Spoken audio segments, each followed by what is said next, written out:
Hello, my name is Max James Walker and welcome back to Season 2 of Beyond the Real. This season is very special because we've got 3 third-year students who are graduating. Our first guest is someone who anybody on campus would instantly recognise from their eccentric outfits and bubbly personality. So can everybody in the audience give a warm welcome to Ella Day? Hello. So to anyone who hasn't had the pleasure, do you want to tell us a little bit about yourself? Yeah, so I'm a third year, I'm graduating. I'm a production designer predominantly, so I've done a bunch of different films and I like to make things and just anything that's strange and a bit random. I like people to come to me and just be like, do you know how to do this? And I'm like, probably not, but I'll give it a whirl. And yeah, just being very hands-on and creative. And I think you're definitely one of the people in the year group that everyone goes to first, myself included. I've come to you several times asking for advice and help, so definitely says a lot about the talent and the things that you've made and created. Tell me a little bit about The Art of Failure. So The Art of Failure is my final year film. It's about Vinny, who's an art student. He's very expressive and free-spirited. And he really is very passionate about creating art. The film is following this kind of battle of wills between himself and the head of the art department, Madam Sweeney, who's very rigid and strict and has very limited beliefs of what art is and what it should mean. And it's kind of following the two of them clashing over these ideologies, and Vinny's being supported by his friend Ross and kind of being taught to believe in himself and believe in his art and follow his passion, and that's what the film's about. I think anyone who's done any art subject in school knows how that feels, because there's always that battle with any teacher or anyone that you have when it comes to art, because it is in the eye of the beholder and no one ever sees it the same way. Exactly. There's always that battle there. So I can imagine being a creative person like yourself to come onto a project like this, which is obviously very creatively focused and also has characters that are creatively focused. I can imagine for someone like you, it's just it was really incredible. It was really fun. I mean, the main character kind of dresses like me, which was always fun. It was just like dressing myself up every day. So yeah, it was quite, and I've had that sort of experience. My director has had that experience. So a lot of people can kind of relate to it. So it was a really exciting thing to do in the project and to explore. So when you come to approach a project like this, which is obviously very production design heavy, what sort of areas do you think is best to focus on first? Is there any, or do you just sort of throw yourself in and see what happens? I mean, I think it depends on the project. For this, it's so centrally focused on these characters and their dynamic, and so really the approach was using them narratively to create context around each other and to contrast them with each other, because that is the heart of the narrative. And so it's bringing out those themes. So using all of the tools that you have possible. So colour was really a huge thing. I mean, it always is, but having a very contrasting, complementary colour palette that shows that these two characters are total opposites, and incorporating that in the set dressing and in the costuming meant that you could put one character with the other character's colour schemes and you immediately communicate this idea that they're at odds and then they're not compatible with each other, they're complete opposites. So it was a lot about creating contrast for this particular project. But obviously it varies depending on the project, kind of what the themes are, who the characters are, but it's always very narratively focused, and it's about emphasising the story through the characters and through the production design. So yeah. Yeah, I think when you get a project that is so production design heavy and you're someone who is, obviously very much into production design, it's something that you can just sink your teeth into and really go wild with. And how great that you've got a story that sort of complements this whole idea of contrast, and you've got the actual physical side of things that you're able to show and create. So I can imagine it was a really wonderful thing for you to create. What were some of the creative influences that you sort of went to when it came to creating something like this? Because I can imagine it's a very specific stylistic film. Yeah, there was a lot. It was a lot about there was a lot of abstract art that we were using, and we were kind of drawing from kind of minimalism and maximalism, again, to contrast the characters. And we used German Expressionism was one of the influences I had for the pieces of artwork that the character created himself, because it's a very expressive, it's a very free type of artwork. So that was something I drew from. Another artist called Siso, Matt Siso, I believe, he has these kind of very wild, very bright, very vibrant, colourful, abstract pieces that are just very free and fun, and that was something that I really incorporated, especially for Vinny, the main character, because I felt they really reflected him. And so a lot of the artworks that myself and my art department assistant created, Heidi, we kind of drew from those and had lots of mood boards galore, and worked from those and kind of took bits, and it was very like pieced together and just kind of going with the flow and seeing what was fun, because it kind of reflected what the character himself was doing. It kind of life imitated art when we were making that art for the film. So it was really fun. It was a good time.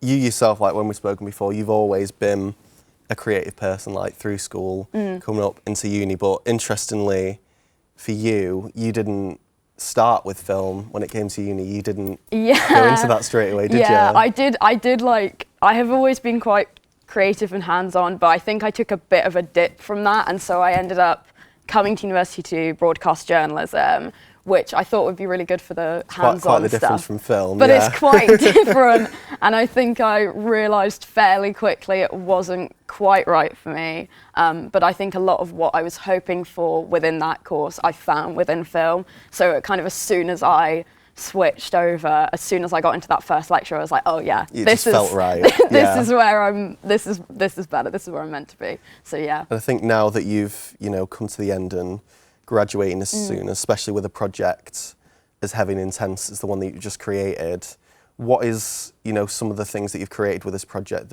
what are you proudest of? I mean, I'm very proud.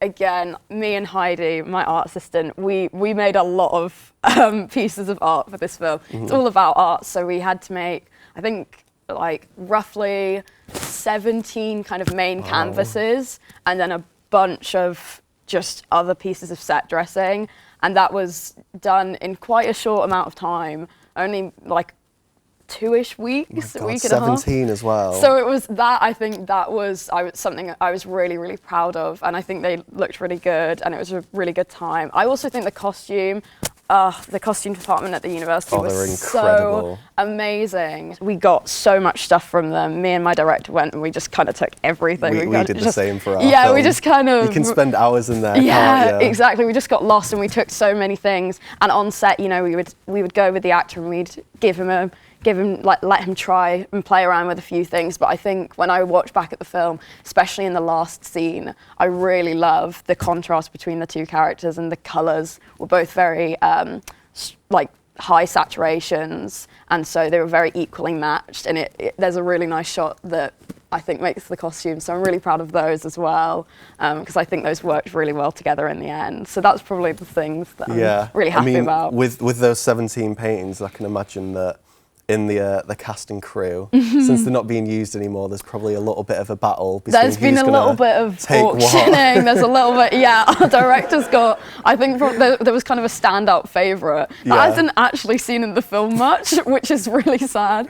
But the director's kind of got the favourite, and then everything else is kind of figuring out who's getting who gets what. There's a bit of wrangling, but I think everyone wants a little piece. I think it's so amazing for you to talk about how much you've created, and also how great it is to talk about using the university's resources, because that's something that I very much like to do. And I think anybody at this uni and who wants to attend this uni needs to understand they offer a lot of resources here for us to take advantage of and use. And it really helps with things like budgeting, especially like being student films and that. They're always low budget, and there's always areas that we can save money and things like that. But to my understanding, the film had to change originally from its original idea because of the budget. It did. So initially we had... it was a similar story, but not quite the same. We kind of held on to the themes, but it was about a con man, a con artist in the 1920s, which obviously a period piece. need big budget, a lot of really great resources, and it's 100 years yeah, ago it's as well. a long It's time not ago. just 10 years, and, 20 years. And you know, there's so much that goes into, and production design always takes up a huge chunk of the budget. So making that authentic world, it ended up not quite working out as we hoped. So we kind of regrouped, readapted it, and came up with this new idea that I think has ended up being really good. But yeah, we had to change just because sometimes you've just got to adapt, and things don't always work out exactly how you planned them. But yeah. Yeah, because I remember being in the writing sessions with the writer Liam and Charlie as well. Because that original idea was great, but obviously, like you've said and explained, the way that the story's changed, like the themes are still there, like thematically it's still the same. And it's interesting how every single film that you're going to make in your career is never what it is at the start. It's always completely different by the end, and myself included in that. So the thing that's interesting about your role in this film specifically is obviously you were production designer, head of the art department, but you were also a co-producer as well. So tell me about what that was like wearing both caps. It was really enjoyable actually. It gave me a new perspective on the entire process, and it also kind of showed me how many similarities there were also in a lot of places, because I'd never done any producing before. I didn't really have any experience with it, but I realised that there's quite a lot of crossover in production design. You have to have your own budget, you have to be quite pragmatic. Something that I had a technician tell me last year, Kevin Ingham, he was like, you need to consider time, quality and money, and you consider those three things and you choose two of them on every project and you go with that. And there's a level of pragmatism when you're doing production design, because you can't always get everything to be cheap and high quality and in time to make the film. So it is about kind of, okay, what's going to work here, what's going to work here, what's going to work here, and compromising a bit. And I think I found in producing it was very similar, and I really enjoyed having more opportunities to problem solve in that way, and to lead. I've never really helped lead anything, so to kind of co-lead with a couple of other people was a really interesting experience, and I really enjoyed it. There was the three of you, wasn't there? There was three of us, so myself, my director, and our other producer. It was a great What was it like for you to be, you know, the head of your department? That is obviously something, as you've said momentarily ago, that it's very budget heavy with the production design. What was that like for you to sort of not necessarily be in control of the money, but have an influence and say? Yeah, it's a huge thing. It's part of the reason when we were kind of transitioning from ideas, I was kind of recognizing every time we had a new idea and I redid my own budget, I kind of totted it all up and thought, okay, maybe this isn't going to work, maybe this, because obviously I ended up knowing the most about how much everything was going to cost for my department, and production design is always a huge draw.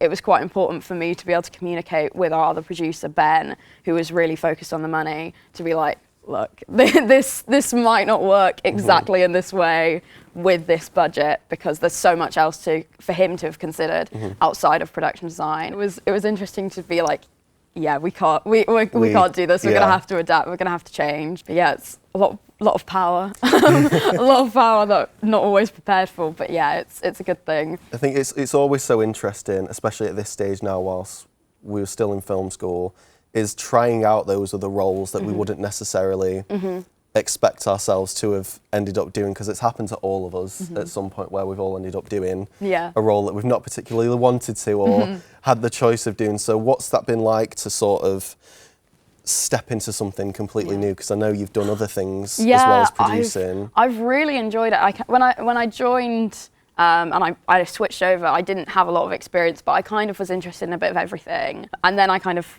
went to production design and really loved it. But you know, I've never considered myself very organised or very kind of put together, and so I was like, oh, I don't think producing or ADing is something I also recently tried, and I ended up absolutely loving them, and it kind of it switched like a switch in my brain, and I took to it better than I had expected, and so I think that was really enjoyable. It was really fun to try a whole different set of shoes on and actually find out that, you know, if you just kind of put enough effort in and you wobble around a bit, you'll figure it out. Like, I definitely didn't do a perfect job, far from it, but it was interesting to see that, you know, when push comes to shove, you can adapt and you can learn, and you can do a pretty okay job. Yeah. You can do a good job if you just like, and I really enjoyed doing that, and so I want to keep trying new roles and exploring that, and I love having an understanding of all the departments, because it helps inform whatever role you're doing. Absolutely, yeah. Like, as a production designer, you need to know about camera a little bit and how it's going to work with camera, and about editing, and about performances with the director. So it's really, I love learning about all the different processes, because it informs you no matter what you're doing, and that's something I really enjoy. I think at this stage it is so important to know at least a little bit about all the departments, because as you get further and further through film school, and especially by the end, you do realise how much each department influences each other in their own specific ways. Yeah. And it's so important to know that. Even just with production design specifically, there are so many different areas within that, and it's so overwhelming to just say, I'm going to do the production design because, I mean, let's talk about how many different areas are within that. There are so many. I mean, it's wild. If you look in comparison to like a big crew and then a big production, I mean, there's a ridiculous amount of things going on in the art department. You have graphics teams, you have people just dedicated to painting, you have people just dedicated to carpentry, you have people just dedicated to making 1 or 2 props for a whole production. You know, it's so vast, and then there's costume and there's hair and makeup, and those are even it's ridiculous how divided up, because there's just so much to do. You know, you have people in costume who source things, you have people who make things, you have people who learn to just distress things and make them crazy, and yeah, there's so much, and I think that's why it's really fun, is because there's so much variety in that one department, but it is quite a lot to take on. And that's why it's so important to have like a really lovely and great team who will be able to like get stuck in and give anything a go. And that's kind of, I think, the best attitude to take with filmmaking generally, is just kind of, get stuck in. You'll figure it out. You'll figure something out. You might not know what you're doing right now, but you'll figure it out along the way. So I think that's what's really fun about art department. Yeah, I think the great thing about the art department is anyone who's in any way creative, whether it's painting, graphics, and you can find something. Yeah. The intimidating thing now being that we're about to graduate in a couple of weeks, which is scary for all of us. Do you have sort of any plans for after uni? Any idea what's next? It's you know, it's a very big ocean to go into with the film industry, and I think we're all collectively feeling those nerves. So yeah, I mean, the film industry is something that I really want to try and get into, but it's vast, and it's easier said than done. I luckily have kind of a position as a drama assistant in a school for a year, so that will be really fun, because I'm a big theatre kid. I want to try a bit of directing, so that will be, I'll be kind of adjacent to the film industry in a way. I'll still get to be a bit creative for a year, and then whilst I'll be doing that, I want to make basically a huge portfolio, as big as I can make, for art department stuff. I'd really like to try kind of niche areas like puppetry or miniatures. I know you like your miniatures and that. I just like little creatures, or like things that are just way smaller than they should be. I just, something about it really, I love it. So you can, as you've said to me before, you can create, like you said, a phone, and rather than having to make like a reel, all the detail off, it's a little miniature one. Well, the thing is, like, production design is all about kind of illusion. It's making one thing look like something else. But when you're doing an actual film with actual props, you have to source things that could be very expensive. If you're doing miniatures and you need to make something like period accurate, it's not going to be period accurate anyway, because it's probably going to be made out of toothpicks and cotton buds. So it's really fun to like go around and find little bits. I'm such a hoarder for little trinkets and stuff that I might be able to use sometime in the future on a miniature set, because it's just piecing together little things and painting them up to look real, and that's something that's really fun. So I want to try and work on some of that, and then start applying for places, and hopefully somewhere might take me. What's a piece of advice that you'd give to yourself, your first year self, who's just walked into this film course after leaving the journalism one? What's something that you'd say to yourself? I think I'd probably say a couple of things. One thing I'd say, really indulge in things that you enjoy. Like, it's tough work, and it's a lot of stress, and it's a lot of time, it's a lot of energy, and so you need to find things that you really enjoy, because even a role that you enjoy, if you're not putting it into something that really appeals to you on an individual level, then it can get really draining. And so finding projects that really appeal to you and that you think you'll have a fun time, it's really important to indulge in that and to let yourself play, because it stops feeling like work. It just feels like you're a child again, and you're playing and you're putting things together. So that is one thing. And another thing I'd probably say is start doing first and kind of think things through a little bit later. I think sometimes there's a tendency to be really perfectionistic on planning, and I think sometimes a lot of it is, let's start the ball rolling. You'll never feel like you know enough to actually start. So if you just start, you'll start learning along the way what you're doing, rather than really panicking about, oh, I don't know how to do this yet, so I can't do this. You've just got to start. So I think that is what I would, and just do your best. Just do your best always. You can only do that much. So I think try and have fun, try and do your best, and try and not stress too much about being perfect is probably what I would say. I think that's a really good piece of advice for anyone going into it, because it is very true. You've got to just do it. Yeah, just do it, and it'll figure it out. You'll never be prepared enough. No, never. So our guest, Ella Day, thank you.